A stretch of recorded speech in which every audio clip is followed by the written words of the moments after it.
Welcome to App Stories, a weekly exploration of the world of apps. Today's show is brought to you by Linode and Club Mac Stories.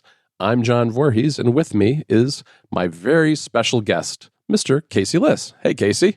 Hello, John. How are you? I'm doing all right. People, I'm sure, know who you are. If you podcast with a couple of other people who are probably not as well known on a show called the Accidental Tech Podcast, of course. You've got Analog over on Relay and all sorts of things, and you're the maker of an app called Vignette. So I thought today, there's a couple things I want to talk to you about. One, I know you love cars, so I want to talk a little bit about CarPlay, and then I want to talk about your app. But before we get to that, I mean, one thing that's really been bothering me this week, now that Beta 6 has been released, is there's a disturbing trend, I think, that things are getting rolled back and taken out of iOS 13. I know you're not on the beta, are you, right? No. So whatever you're talking about, I can genuinely say that I have basically no knowledge of it, because even though you could make a strong argument that my job is to be on iOS 13, either because of Vignette or because of ATP, but I have heard such horror stories about 13, and I guess you can confirm or deny momentarily. I've heard so many horror stories about 13 that I haven't even put it on my iPad yet.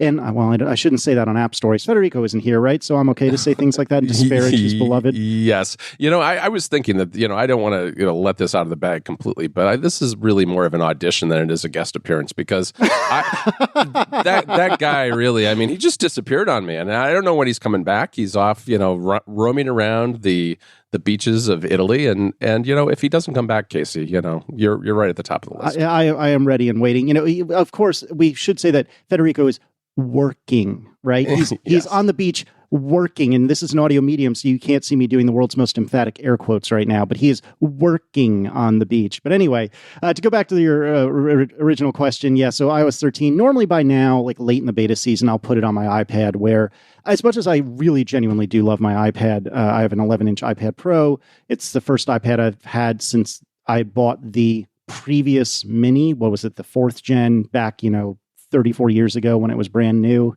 And I love this iPad, but nevertheless, I don't absolutely need it to get my work done like Federico does. And so generally by now I would have put iOS 13 on there, but I've heard such horror stories about it, even on the iPad and especially on the iPhone, that I have stayed away on all platforms. I do have a dual boot Catalina on both my computers that I'll occasionally look at. And that's actually the first time I've put a Mac OS beta on any device. But yeah, man, I've heard iOS 13 is rough. So what's your experience?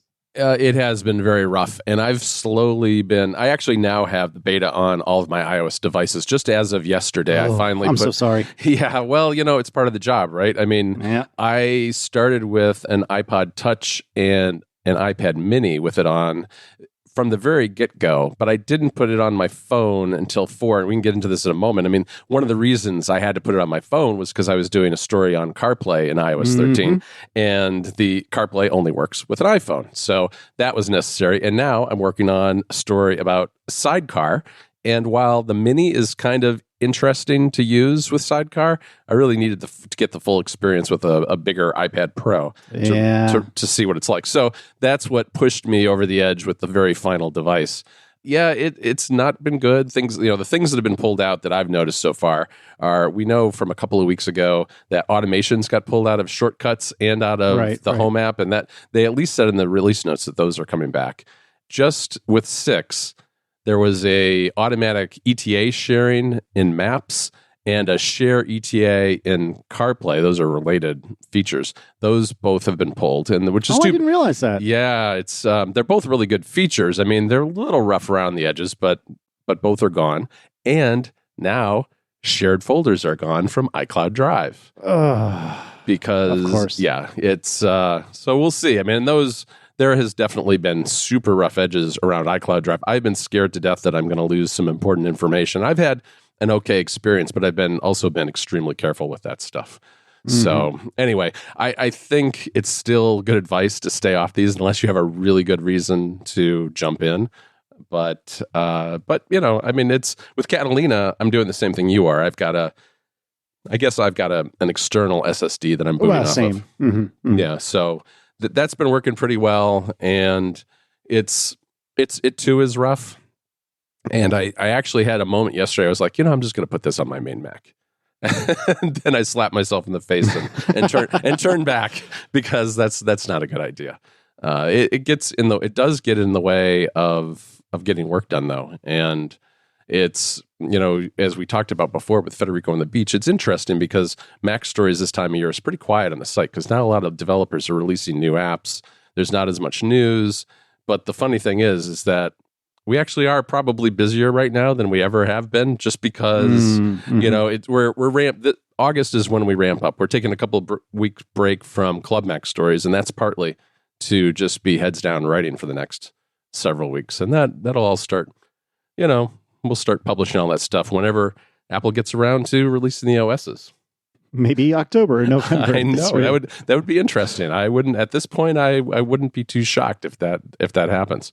Yeah. Now, before we move on to anything else, just very briefly, how is Sidecar? Because I'm really anxious to play with that, or excited to play with that, but I haven't had the time yet. So how's that looking? It's pretty amazing. It connects. You can do it. You can connect both with a wire or wirelessly, and both of them though connect very fast. The resolution looks great. You can use the Apple Pencil as the mouse pointer, so you can do that. Certain apps that have tablet support, things like Photoshop, Illustrator, Affinity Photo, and Designer, those kind of apps, they have pencil support that you can draw right in them on the iPad. Oh, nice. Yeah, it's nice. I mean, I think for most people, it'll work just like having a second display. If you want to be podcasting and have your show notes on another screen, I know Federico's been doing that. You can do that sort of thing, or you can have some sort of reference materials. Maybe you're working on your app and you want to have, documentation on another screen. Those are all really good use cases for it. And it's been the only thing that's been a little buggy is that, first of all, like everything having to do with displays and Macs, it doesn't like clamshell mode. As soon as you close the lid of a laptop, first of all, it locks the iPad, which I think makes sense because if you're closing your iPad, you're locking your Mac, so it locks your iPad too. But when you open it back up, it kind of freezes up and has problems. So I think there's a little work to be done there yet. But when it's working and you're not doing something that causes problems like walking too far away or closing the lid of your laptop, it's been really solid. Nice. I'm really excited to try it because I've been a happy user of the Luna Display dongle thing. And that works really well unless you have a one-port MacBook, may it rest in peace, which is what I use. And so then I have to choose between either power or a second display and never both, which is a little bit unfortunate. Yeah, I mean, the one thing that the Luna Display especially has over Sidecar is that Sidecar only works within a 10-meter range. And I was testing it out a little bit yesterday. If I'm kind of in the same room, it's totally fine. You can see, though, like if I went from my office upstairs, it worked kind of, but it starts getting laggy. And then if the connection gets too attenuated, it just it gives you an error and it stops working. And it doesn't want to reconnect even when you get back into a strong signal area. So yeah, you have to kind of be close by. I think it's meant more for side by side with another display than it is to roam around the house type thing. Yeah, makes sense. This episode of App Stories is brought to you by Linode. With Linode, you can instantly deploy and manage an SSD server in the Linode cloud. And you can get your server up and running in just seconds with your choice of Linux distro, resources, and node location. It doesn't matter if you're working on your first server or deploying a complex system. Linode are the folks to go to. And they offer the fastest hardware and network with outstanding customer support if you ever need help. It's super easy to launch a Linode cloud server. And their block storage is available in Newark, Fremont, Dallas, Atlanta, Frankfurt, London, and Singapore, and soon to be released in Tokyo. Version 4 of Linode's RESTful API is out of beta and includes an officially supported Python CLI. And right now, Linode are hiring too. If you want to learn more and check out what they're looking for, go to linode.com/careers. On top of that, Linode has pricing options to suit everyone's needs. Their plans start at just 1 gigabyte of RAM for $5 a month, and they offer high memory plans starting with 16 gigabytes of RAM. And Linode have a special offer just for listeners of this show.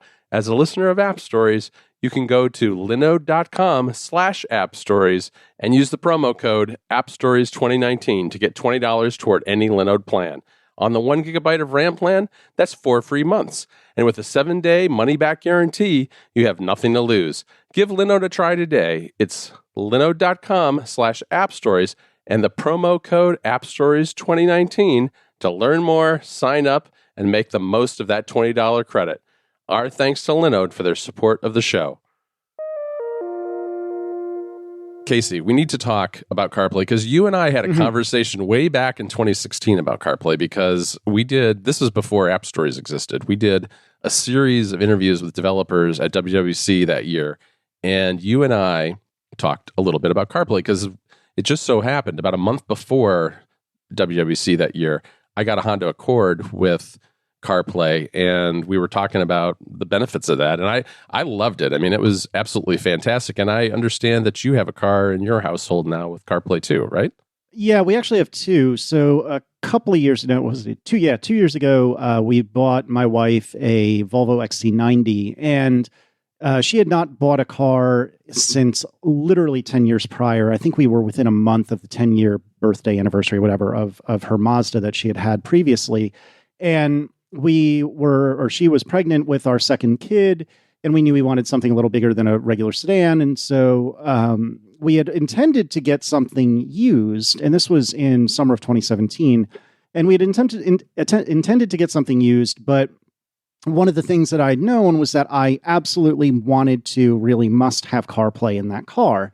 And in 2017, there really wasn't a solid used car market that also had cars with CarPlay, because CarPlay was just too new. I think I'd read in your article that it had officially launched in something like 2014, but there were very few cars, or at least certainly the ones that we wanted, that had embraced CarPlay early enough that by the time we were looking for something used, so we needed like a 2014, 2015 model year car, nothing was available that had CarPlay. It was always the following generation on each of these cars we were looking at that introduced CarPlay. So we ended up buying Aaron's XC90 new, and that, if you're not familiar with it, it's a Volvo SUV. It's their biggest SUV, and it has a vertically oriented screen. I think it's like 8 inches or something like that. And so the way CarPlay works on that car, which is unlike most cars I've seen, is that the top half to 2/3 of the screen is the regular Volvo infotainment, always, even when CarPlay is on. And then the bottom third to half of the screen is where the CarPlay screen is. And you can actually like minimize, so to speak, the CarPlay screen on Aaron's car. And so it's not always visible, even if CarPlay is active, which is, again, something unlike any other CarPlay installation I've ever seen. So we've had that since July of 2017. I'm pretty sure that's right. And then last year, similar scenario, I had a 2011 BMW 3 Series, which we'll probably talk about a little bit more in a minute. And that car was basically living in the shop. And I decided, okay, enough is enough. And I wanted something that was CarPlay enabled, but also, a quick 4-door sedan with 3 pedals, because I'm a very particular kind of person. And that basically backed me into buying a brand new Volkswagen Golf R. And so that also has CarPlay, and that is my daily driver. And so that has changed my relationship with CarPlay a bit since we had Aaron's car, because when we first got Aaron's Volvo, I occasionally used CarPlay, but it was very rare that I was driving Aaron's car, and somewhat rare that I was even a passenger in it. Now, however, every time I get in the car, I have a car that could potentially use CarPlay, and that has to some degree changed my relationship with it. And in a minute, I'm curious what your relationship with it is in your cars, but that's kind of the history of it, of where we are with it. And it's funny because both of these cars we bought expressly because they supported CarPlay. Like by the time Erin bought her car 2 years ago, like I had said earlier, I had told her, look, I want to future-proof this thing. I do not want to ever buy a car again that does not support CarPlay. Yeah, I'm not surprised when you were looking for Aaron's car that you had a hard time finding like a 2014 or 15 that had CarPlay, because it did take, it had been around for a little while, but it took a while for it to really catch on. And I think that's just, because of the way the audio industry works. It takes car manufacturers a while to adopt these new things. And I think there was a little bit of a chicken and egg too probably going on where, some manufacturers were playing wait and see to see if it caught on. But now an awful lot of them, you get a car that has both CarPlay support and Android Auto. So you have a choice regardless of what you use. I first got CarPlay in 2016, like I said, when we leased a Honda Accord, and I've absolutely loved it since the day we got it. I mean, to the point where our second car, which is older and doesn't have it, I try to avoid driving it because I really enjoy it. And so it's kind of become Jennifer's car, but I really love using it when I drive around. And that was despite the fact that I think that might have been the first year that Honda had it available, at least in the Accord. And it was, the hardware in the Honda was awful. I could pull out of my driveway and drive 2 blocks away before the entertainment system was finished booting up, which is kind of frustrating. So, it was really slow, and the screen was fairly small and so laggy that it felt a little bit like it was a resistive touch display, even though it wasn't. So it was really a big deal this year when that lease was up and we decided to go with a Nissan Altima instead. And it has a screen that's about the size of an iPad mini, so a little bit bigger than what we had before. And it's way more responsive. It only takes, 5 or 6 seconds for it to boot up once I start the car in the garage and pulling out. So, I've enjoyed it a lot. I mean, it's one of those things that I use basically every time I go out. I mostly use it for listening to music and podcasts, and also for the navigation when we're on trips. And, we'll talk about what's coming with iOS 13 in a second, but how for you does it compare to some of the other kind of systems you've used in the past? Because I know at least from my perspective in the cars I've had before this, I've never found an auto manufacturer entertainment media system that I've liked. Yeah, and I kind of had mixed experiences in that department. So Aaron's prior car was a 2007 Mazda 6, and that had nothing. It actually had a cassette deck, which we didn't even want at the time, but turned out being super useful because we ended up getting one of those cassette to like headphone adapters, so we had like effectively a line in via the cassette deck. But then my BMW, that was a 2011 335, that had the decent iDrive. So the first few years of iDrive were freaking terrible. And then I forget exactly when the switchover happened, but sometime prior to my car being built, it got the decent iDrive. So it had Bluetooth. That was our first car with Bluetooth. And iDrive, it looked very old by the time I got rid of that car a year ago. Yeah. But that being said, it was a reasonably decent, user interface. And it was not touchscreen. It used like a spin wheel, almost like a click wheel, right near the gear shift. And I could navigate that really, really quickly. I loaded a whole pile of music onto an onboard. I think it was like a 12 gig hard drive. And when I say hard drive, I mean a platter hard drive. Oh, wow. If you were really not careful isn't the word I'm looking for, but if you paid really close attention, you could actually hear it, like when you turn the car on, when you turn the ignition on, but did not turn the car on. Right. You could actually hear it like clicking and clacking away, which was really funny.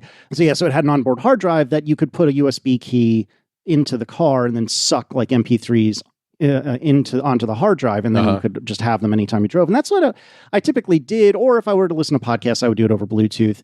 And Erin, I was talking to her just recently, just in the last week or so, and she said that she has either never used CarPlay or almost never used CarPlay. For me, I use it probably a third of the time I'm in either car. When I'm in my own car, if I'm listening to podcasts, like you were saying, if I'm listening to music, then I'm either using Bluetooth or a similar thing in my Volkswagen. There's an SD card slot where you can put a pile of MP3s, and that's what I've done. So if I'm listening to music, it's very rare that I'm listening via CarPlay. And if I am listening via my phone, I'm typically doing it via Bluetooth. And basically, the only time I find myself really using CarPlay in my car is either because I'm in the midst of a text message conversation that I want to be able to continue via Siri, and I think we'll get talking about that in a moment, or if I'm navigating to somewhere I don't know. But most of my trips are in the suburbs of Richmond where I live, so they're usually between 5 and 30 minutes, and it's typically places I know where I'm going. And so in those situations, I'll just use, onboard music that I've sucked into my car, or Bluetooth if I'm listening to a podcast. And it's only when I'm driving somewhere further away, typically, that I will bother with CarPlay. But it sounds like for you, it's pretty much every time you get in the car. Yeah, it really is. I mean, it's become the default where it's just, the one nice thing about it is mine's wired. There aren't very many manufacturers still doing wireless. I know BMW at least has some models that has that on it, but it's wired, so I get the added benefit, I guess, of having my phone charging when I'm out and about. Mm-hmm. And it's just become kind of my default interface. I don't even know if my phone is connected by Bluetooth at this point. to the new car. Although Bluetooth was how I kind of used my prior cars before I had CarPlay. I want to give you an idea of what you're in store for with iOS 13, unless you have anything further, yes, please. because it's really changed the way that I've used CarPlay. It's much better, and it's interesting because there's not a lot new. I mean, there are new things in it coming. Like there's a new calendar app that when I first heard about it, I was like, well, why do I need that? And I understand it better now. It's probably not as much for me because I don't have meetings at places where you could, because if you have your calendar, you can't create calendar events or anything like that. It's really just a viewer to your calendar. But if you have locations in there, you open it up, you tap it, and it'll start the maps going. So that's really nice if you've got to go drive to some meeting or something. But what it does primarily in 13 is it rearranges everything. And it does it, I mean, the design has been improved significantly. There are a lot of things in prior versions, and it really hasn't changed. CarPlay didn't really change much through iOS 12, but a lot of the functionality would be in this toolbar at the top of the screen, and there'd be text labels. I mean, we were talking about this a little bit via text message earlier today. Is like there were ways to do things like get into your list of messages by tapping a link at the top of the screen. But now the UI just drops you straight into that list instead of going first to Siri and asking you, who do you want to send a message to? So like if I do that, if I open up messages, I'll see a list there. I can tap Casey Liss and it says, what do you want to say? It's just fewer taps to get to recording the message instead of before it would be Siri would come up and if there wasn't a message to listen to, it'd be, who would you like to contact? And then I'd have to say your name, get the response, then do it. So it's sped up in that sense. And the same thing is true with maps, where a lot of things like destination and search are all right there on the map with kind of collapsible and expandable menus that hide the UI when you don't need it, but make it a lot closer to where you're sitting as the driver to tap on and enter and get yourself going to wherever you're going. I mean, it's more than anything, it's a UI change that has significantly, I think, improved the efficiency of using CarPlay. That actually brings up an interesting question I've never thought about. If you're in a right-hand / wrong-hand drive car, so if you're living in Britain or something like that, does the toolbar on the left that shows the time, the signal strength, and the home indicator, which isn't a home indicator anymore, does that flip to the other side? I don't think it does it? That's a very good question. I have no idea. I don't think it does, but that would be very cool if it did. Yeah, it would be interesting if it did that. I guess the other thing I should mention, because it's probably the biggest change that people will see when they first use it, is the dashboard, which is kind of like a Today widget view, where when you start up CarPlay, if you're in the icon view, you just swipe to the right, just like you would if you were on a phone and trying to get to Today widgets, and it opens up the dashboard, where on the left you'll have about half the screen dedicated to the map showing where you are or where you're navigating to, and on the right you have 2 or 3 components depending on how settings are set up, with either favorites or suggested destinations, and now plain screen, a little mini now plain screen, and Siri suggestions. And Siri suggestions, having them right there kind of in a dedicated spot, has been really nice. I mean, I've only seen a couple so far. I've seen appointments in the new calendar app, and I've also seen, I put in a HomeKit garage door opener right after WWDC. And so as I drive up to my house, that pops up, and I just tap it, opens the garage. It's really nice. Oh, that's super awesome. This dashboard looks really, really cool. And it's one of those things where I'm super amped for it because I think it fixes, and you talked about this in your article really well. I think this fixes a lot of the problems I have with CarPlay. Now, to be clear, I love CarPlay. Just because I don't use it all the time, it's just because I don't really want to bother plugging in my phone. I know it's the firstest world problem in the world, but I do love CarPlay. But there are definitely times where I feel like it's too many taps to do something you talked about quite a bit in your article, and I completely agree with, is if you're looking at maps in CarPlay in iOS 12, if you're looking at maps and want to fast forward or choose a different song or what have you, you have to dump out of maps and go into the music or Overcast app or whatever the case may be, and fiddle around in there. But then you're missing your turn potentially because maybe you don't have audio cues on, but you're not looking at the map anymore, and it can get frustrating and actually a little bit overwhelming very quickly.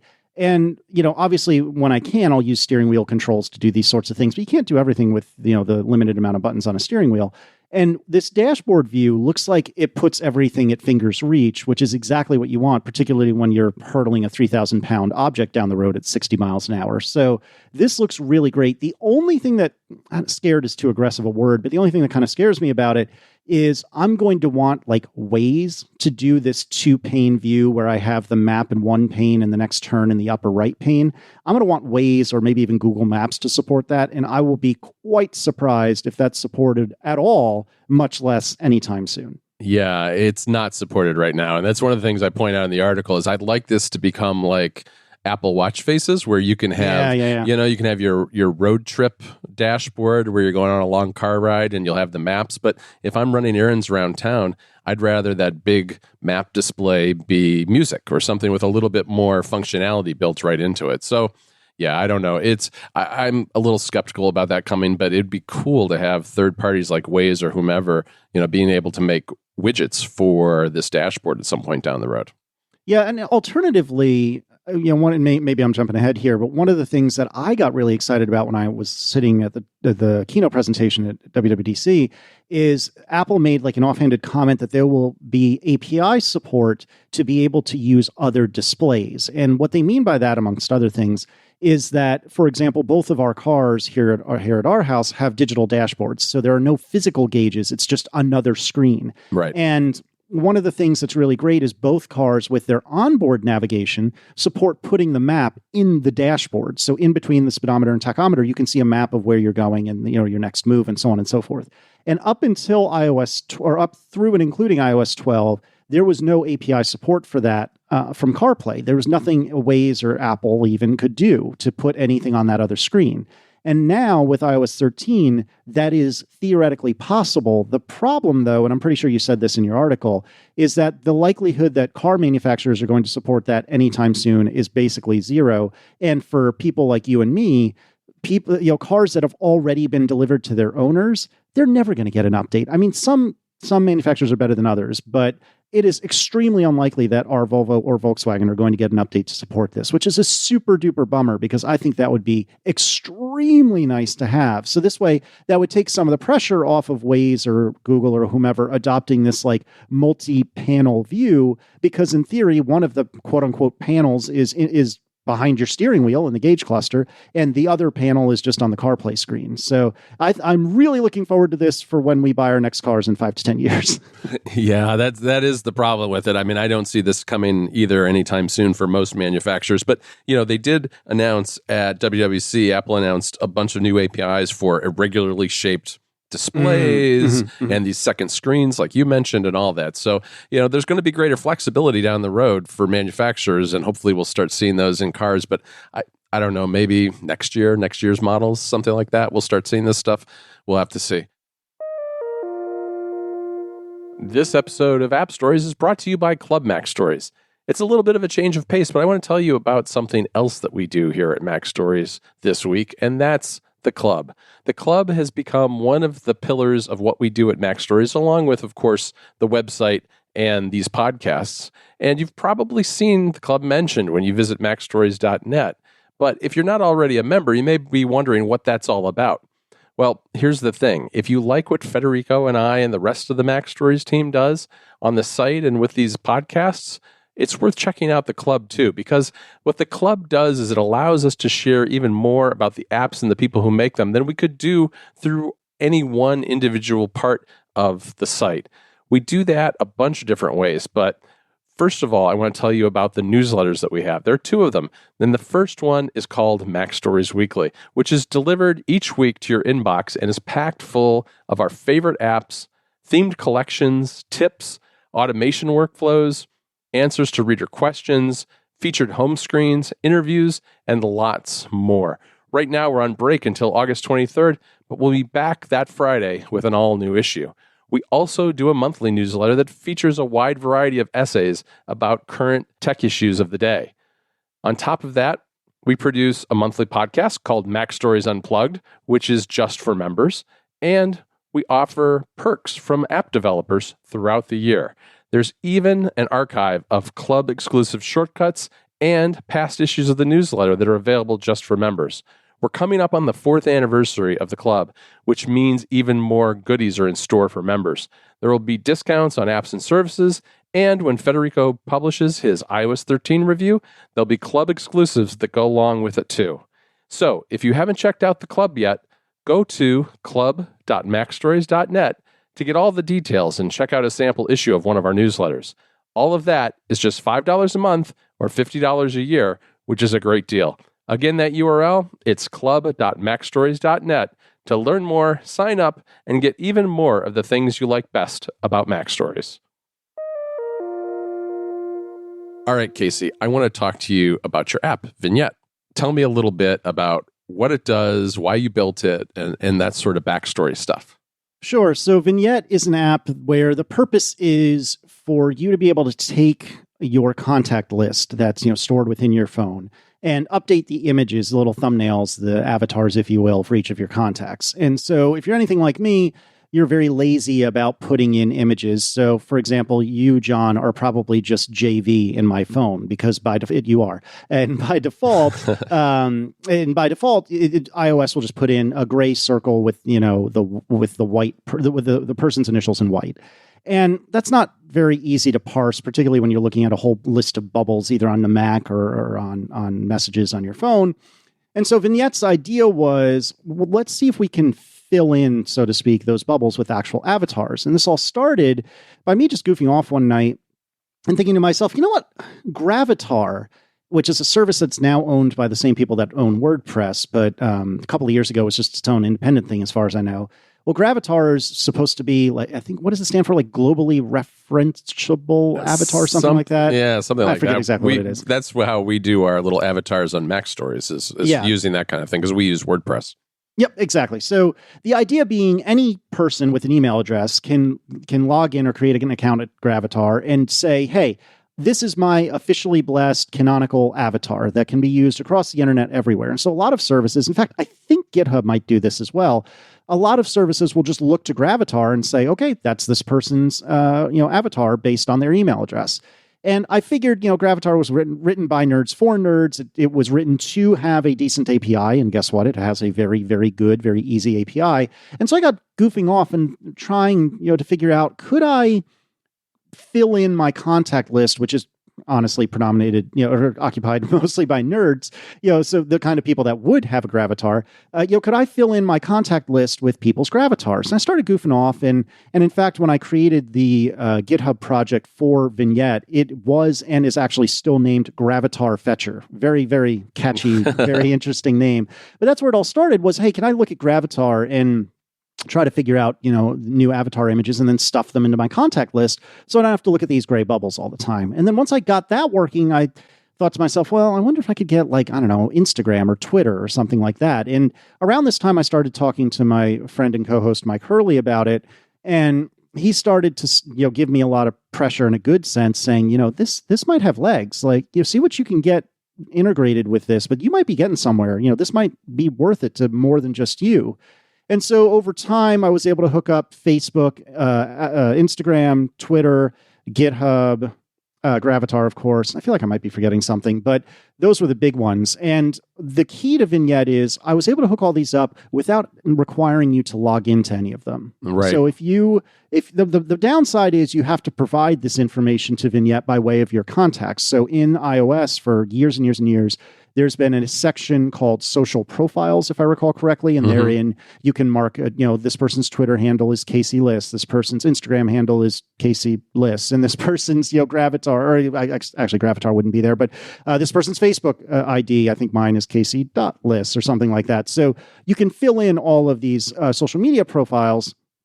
And then what that enables Vignette to do is look at each of these contacts and look at these social media profiles and be able to ask these social networks, hey, for the user Casey Liss, what is the avatar I should be presenting? And pretty much all of the big ones, except LinkedIn and WhatsApp, support you doing this without having to log in at all, which is really, really nice. And so one of the things that's important to me about Vignette is that it's very privacy conscious. I'm not uploading your contact list anywhere. Right. I'm not even uploading it to my own server to parse, which would be actually kind of easier in a lot of ways.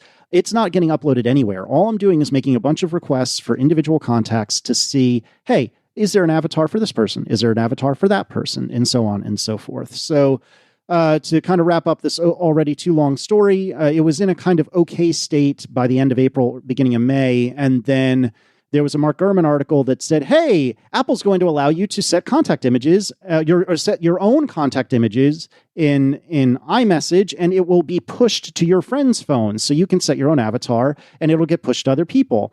And that really lit a fire under my hindquarters to get this out before WWDC. And I was able to do so. And I mean, it wasn't perfect, but I was able to get it out before DubDub, and I was able to get a few really critical point releases in before DubDub. And there's been, I think, one maybe afterwards. And I've got a bunch of things in flight, too many things in flight, to be honest. But thanks in no small part to the coverage on Mac Stories and a few other outlets, it went really well. Now, of course, I'm seeing the standard, almost flat line of sales after a couple of months. But that's to be expected. And I'm hoping that by adding a few larger features that I'm cooking up right now, maybe I'll be able to, pump the sales up a little bit and keep this thing kind of sustainable. All right. Well, I have a couple of follow-up questions for you. Sure. First of all, I guess it's interesting to me that you're not doing any kind of search. So what I mean by that is you're not querying an API with John Voorhees. You're only if my actual Twitter handle, for instance, is in my contacts, are you going in and fetching the avatar for that particular username, right? That's correct. And I mean, there's several reasons for that. First of all, it's a lot more involved to make those kind of requests. Second of all, for most networks, you don't have if you don't have authorization to do so, they won't let you. So that means if I were to do that sort of thing, which candidly would make a lot of my users quite happy, but if I were to do that sort of thing, that means I would have to require you being able to log into Facebook via Vignette and you being able to log into Instagram via Vignette. And there's nothing inherently wrong with that. But one of the things I like about Vignette is there is literally no mechanism for you as a user to screw up any of your contacts or any of your Facebook information. There's no way for Vignette to spam anyone on Facebook, really, because this data is never getting sent to any of my servers because I don't have any servers for Vignette. It's never, I'm not getting access to your Facebook account, so I can't, surreptitiously or quietly send messages without your consent. There's literally no mechanism for me to do that. And that's a very deliberate choice. Now, that being said, one of the big features I'm exploring but haven't committed to yet is allowing you to log into LinkedIn, because so many people have so many contacts that they know they are only quote unquote friends with via LinkedIn. And so I'm really kicking around the idea of coming off my high horse and allowing you to log in via LinkedIn. I'm not guaranteeing that by any stretch, but it's something I plan to explore later on this summer. Yeah, it's interesting to me because I can see why some people would want to be able to use search because they may not have that information in their contacts. On the other hand, I have used services that do a similar thing before and do the search.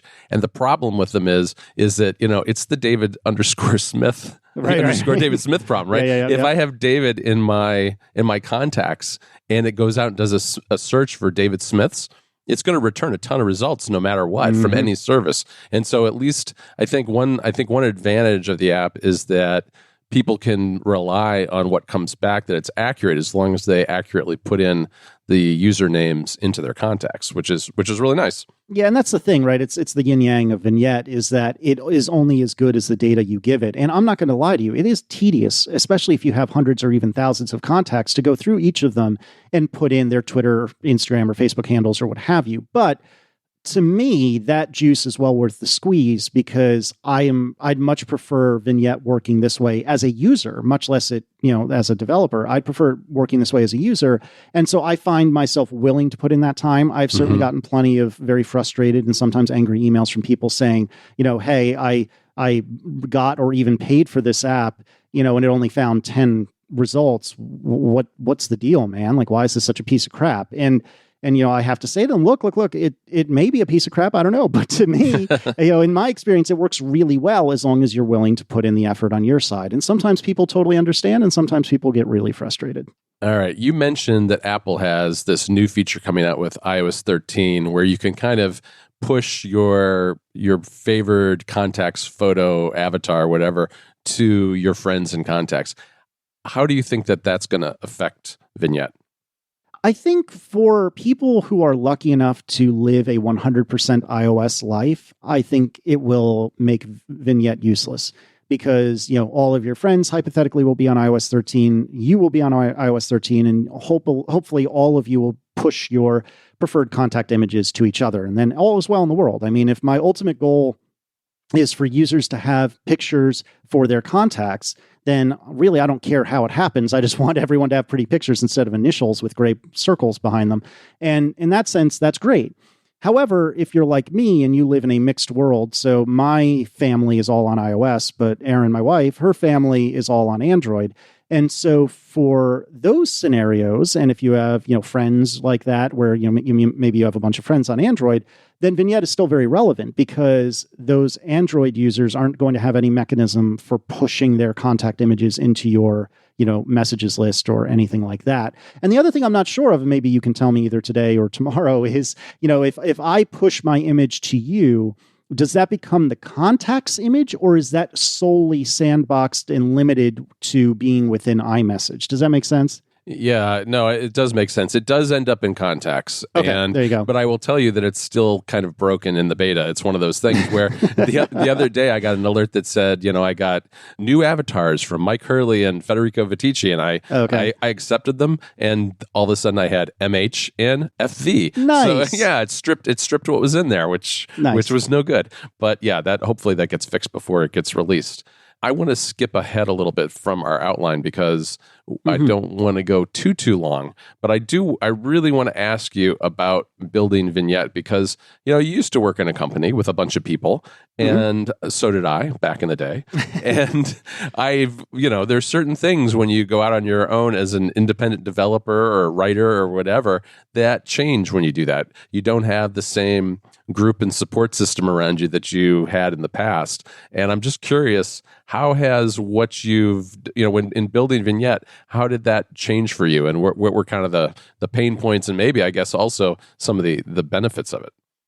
It's a really interesting question. So my immediate prior employment before I went independent was working at a company where I did their iOS app. And so we had, a design team, we had a QA team, and so on and so forth. And it was really nice as someone who is a poor designer to have a good designer nearby to tell me how to design features.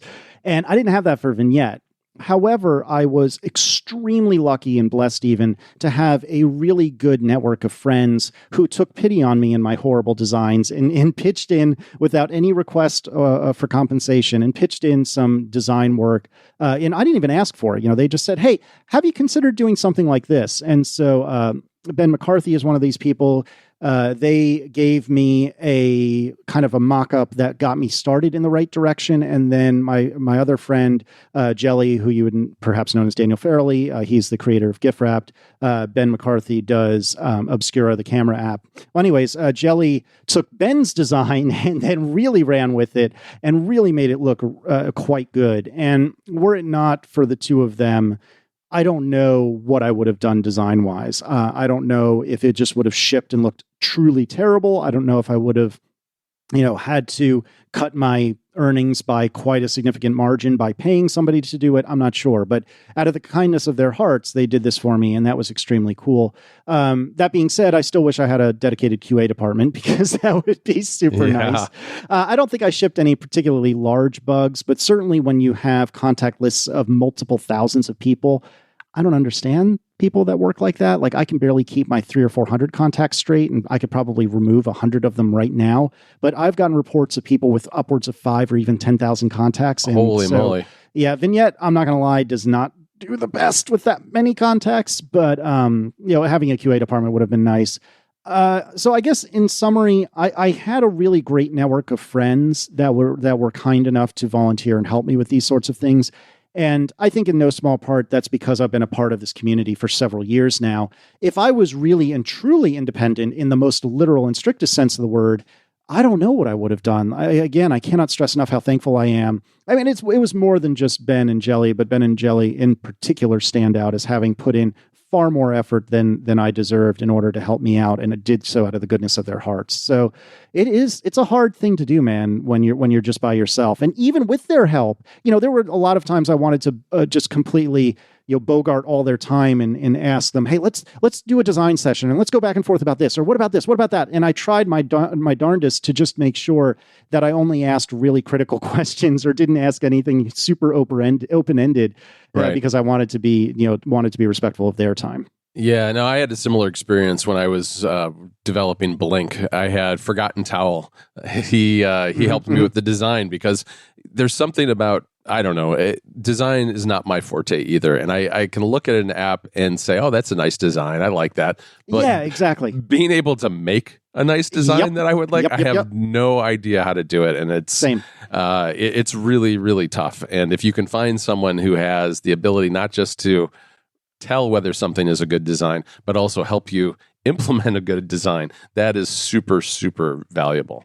Yeah, I couldn't agree with you more. And I feel the exact same way. I feel like I'm a pretty okay critic, but I am woefully terrible at generation. And so that makes it really hard when you have a blank slate figuring out what to do from here. Right. Well, Casey, to wrap things up today, I do want to ask you a little bit about what you've got planned for Vignette. You've talked about it a little bit, but anything you want to share about what's coming up over the summer and fall?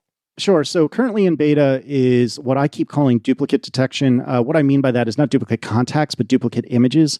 So one of the things about Vignette is that it doesn't have any sort of like internal database over who's been updated and when and so on and so forth. And that's both good and bad.